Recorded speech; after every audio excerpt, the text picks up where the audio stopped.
गांव में एक किसान रहता था। उसका गांव के बाहर एक छोटा सा खेत था। एक बार फसल बोने के कुछ दिनों बाद उसके खेत में चिड़िया ने घोंसला बना लिया। कुछ समय बीता तो चिड़िया ने वहाँ 2 अंडे भी दिए। उन अंडों में से 2 छोटे छोटे बच्चे निकल आए। वे बड़े मजे से उस खेत में अपना जीवन गुजारने लगे। कुछ महीनों बाद फसल कटाई का समय आ गया। गांव के सभी किसान अपने अपने खेतों की फसल की कटाई में लग गए। अब चिड़िया और उसके बच्चों का वह खेत छोड़कर नए स्थान पर जाने का समय आ गया था। एक दिन खेत में चिड़िया के बच्चों ने किसान को यह कहते सुना, कल मैं फसल कटाई के लिए अपने पड़ोसी से पूछूंगा और उसे खेत में भेजूंगा। यह सुनकर चिड़िया के बच्चे परेशान हो गए। उस समय चिड़िया कहीं गई हुई थी। जब वह वापस लौटी तो बच्चों ने उसे किसान की बातें बताते हुए कहा, माँ, हमारा यहाँ आखिरी दिन है। हमें रात में यहाँ से निकलना होगा। किसान बोला है कल पड़ोसी को भेजकर फसल की कटाई करेगा। चिड़िया ने उत्तर दिया, इतनी जल्दी नहीं बच्चों, मुझे नहीं लगता कि कल खेत में फसल की कटाई होगी। चिड़िया की कही बात सही साबित हुई। दूसरे दिन किसान का पड़ोसी खेत में नहीं आया और फसल की कटाई न हो सकी। शाम को किसान खेत में आया और खेत को जैसे का तैसा देख बुदबुदाने लगा, ये पड़ोसी तो नहीं आया। ऐसा करता हूँ, कल अपने किसी रिश्तेदार को भेज देता हूँ। चिड़िया के बच्चों ने फिर से किसान की बात सुन ली और परेशान हो गए। जब चिड़िया को उन्होंने ये बात बताई तो वह बोली, माँ, किसान आज फिर बोल रहा था किसी रिश्तेदार को भेजकर फसल की कटवाई करवाएगा। तुम लोग चिंता मत करो, आज रात हमें जाने की जरूरत नहीं है। मुझे नहीं लगता कि किसान का रिश्तेदार आएगा। ठीक ऐसा ही हुआ और किसान का रिश्तेदार अगले दिन खेत नहीं पहुंचा। चिड़िया के बच्चे हैरान थे कि उनकी माँ की हर बात सही हो रही है। अगली शाम किसान जब खेत आया तो खेत की वही स्थिति देख बुदबुदाने लगा, ये लोग तो कहने के बाद भी कटाई के लिए आते नहीं हैं। कल मैं खुद आकर फसल की कटाई शुरू करूंगा। चिड़िया के बच्चों ने किसान की ये बात भी सुन ली। अपनी माँ को जब उन्होंने ये बात बताई तो वह बोली, बच्चों, अब समय आ गया है कि ये खेत छोड़ने का। अब हम आज रात को ये खेत छोड़कर दूसरी जगह चले जाएंगे। दोनों बच्चे हैरान थे कि इस बार ऐसा क्या है जो माँ खेत छोड़ने को तैयार है। उन्होंने पूछा तो चिड़िया बोली, बच्चों, पिछली 2 बार किसान कटाई के लिए दूसरों पर निर्भर था। दूसरों का कहकर उसने अपने काम से पल्ला झाड़ लिया था, लेकिन इस बार ऐसा नहीं है। इस बार उसने यह जिम्मेदारी अपने कंधों पर ले ली है, इसलिए वो अवश्य आएगा। उसी रात चिड़िया और उसके बच्चे उस खेत से उड़ गए और वे कहीं और चले गए। सर्दियों का मौसम चल रहा था। एक दिन बहुत ही ज्यादा ठंड पड़ जाती है। तब लाडो चिड़िया बोली, अरे बाप रे, आज सुबह इतनी ज्यादा ठंड है। मुझे कुछ तो करना पड़ेगा। अगर मेरा घोंसला गर्म रखना है तो मुझे आग जलाने के लिए लकड़ियां जमा करनी पड़ेंगी, नहीं तो मैं इस ठंड में मर ही जाऊंगी। लेकिन मैं ये काम अकेले नहीं कर सकती, मुझे किसी की मदद लेनी पड़ेगी। इतना सोचने के बाद लाडो चिड़िया मीनू चिड़िया के पास चली जाती है।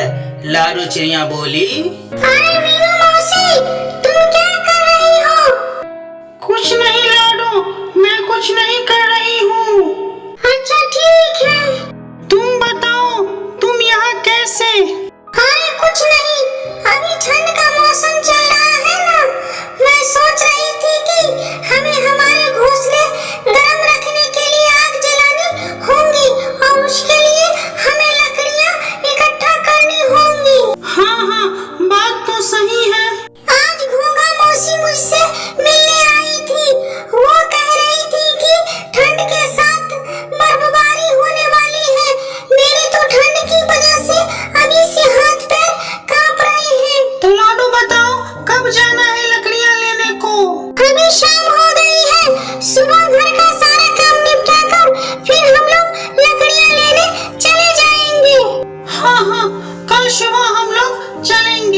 अगले दिन सुबह मीनू और लाडो लकड़ियाँ लेने के लिए निकल पड़ती है। उन्हें उड़ते उड़ते रास्ते में कालू कौआ दिखाई देता है।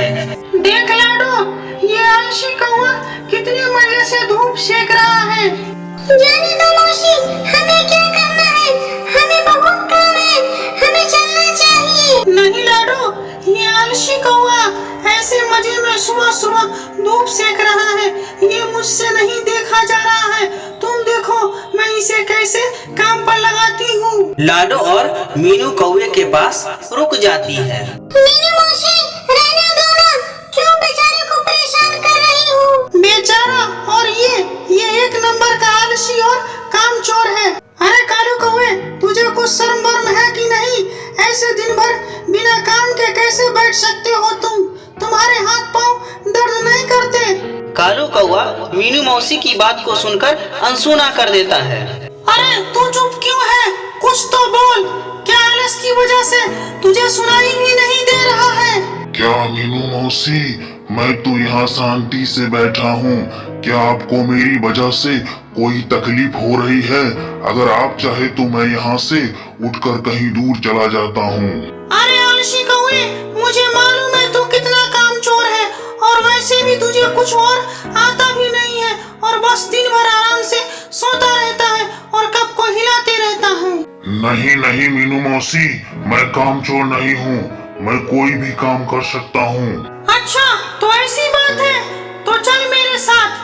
मैं और लाडो घोंसला गर्म रखने के लिए लकड़ियाँ जमा करने के लिए जंगल में जा रहे हैं, तू भी चल हमारे साथ। कालू एक भोला कौआ था, वह मीनू मौसी की बातों में आ गया। देख कालू, अभी तू हाँ बोल रहा है, बीच में काम छोड़कर कहीं भाग तो नहीं जाएगा? अगर तूने ऐसा किया तो मैं तुझे ग्रुप से निकाल दूंगी, तो बैठे रहना रात में ठंड में ठिठुरते हुए। अरे नहीं नहीं मौसी, मैं काम छोड़कर बीच में नहीं भागूंगा।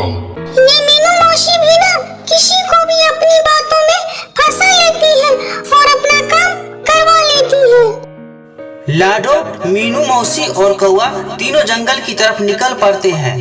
थोड़ी दूर जाते ही लाडो को जमीन पर कुछ लकड़ियाँ दिखाई देती है। चलो हम लोग यहाँ से एक एक लकड़ी उठा लेते हैं। तीनों एक एक लकड़ी उठाकर लाडो चिड़िया की घोंसले की तरफ निकल पड़ते हैं। तीनों लाडो चिड़िया के घोंसले के पास आ जाते हैं। तभी मीनू चिड़िया लाडो से कहती है, लाडो, तुम्हारा घोंसला तो बहुत छोटा है, अगर हम यहाँ लकड़ी इकट्ठा करेंगे तो घोंसले में रहने के लिए जगह नहीं रहेगी, और फिर हमें आग भी तो जलानी है।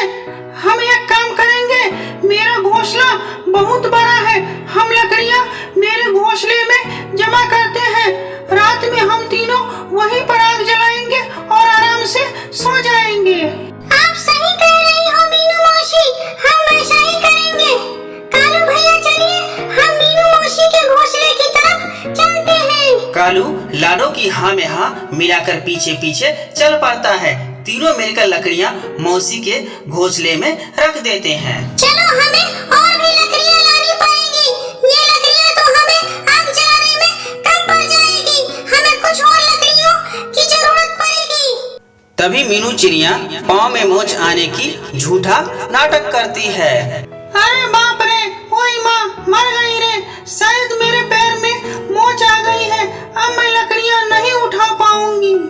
कोई बात नहीं मौसी, आप आराम कीजिए, मैं और कालू भैया जाकर लकड़ियाँ जमा कर देंगे। इतना बोलकर लाडो और कालू वहाँ से लकड़ियाँ लाने के लिए उड़ जाते हैं। दिन भर दोनों लकड़ियाँ जमा कर रहे थे।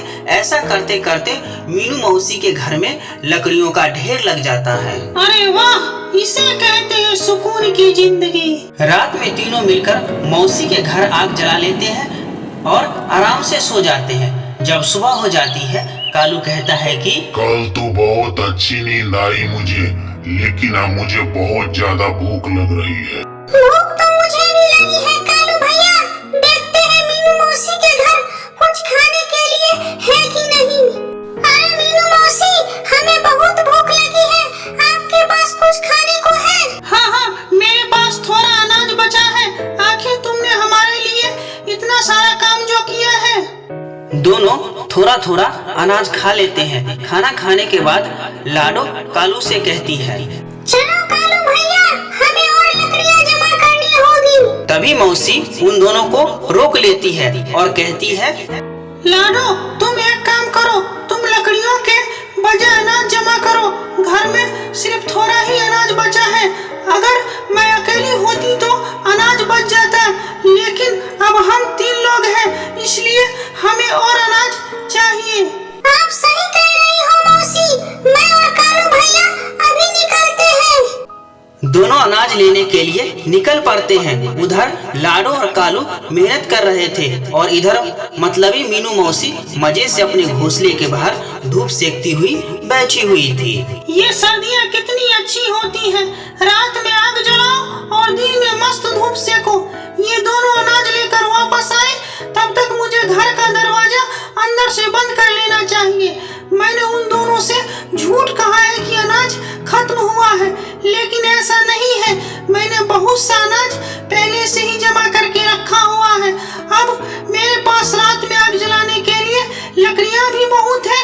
मेरी पूरी सर्दियाँ ऐसे ही मस्त निकल जाएगी। इधर लाडो और कालू अनाज ढूंढते ढूंढते बहुत दूर तक आ जाते हैं और उन्हें वापस आते आते रात हो जाती है। और इधर मीनू मौसी घर का दरवाजा बंद कर देती है।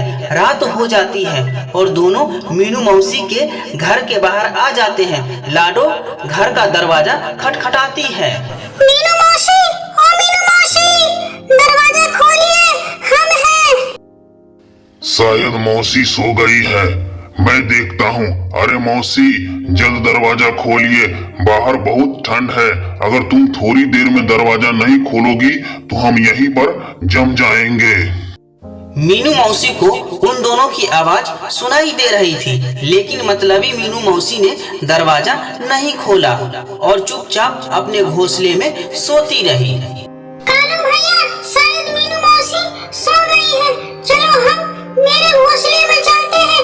मेरे घोंसले में थोड़ी लकड़ी पड़ी है, हम आज रात वही लकड़ियाँ जलाकर सो जाएंगे। हाँ हाँ, चलो चलो।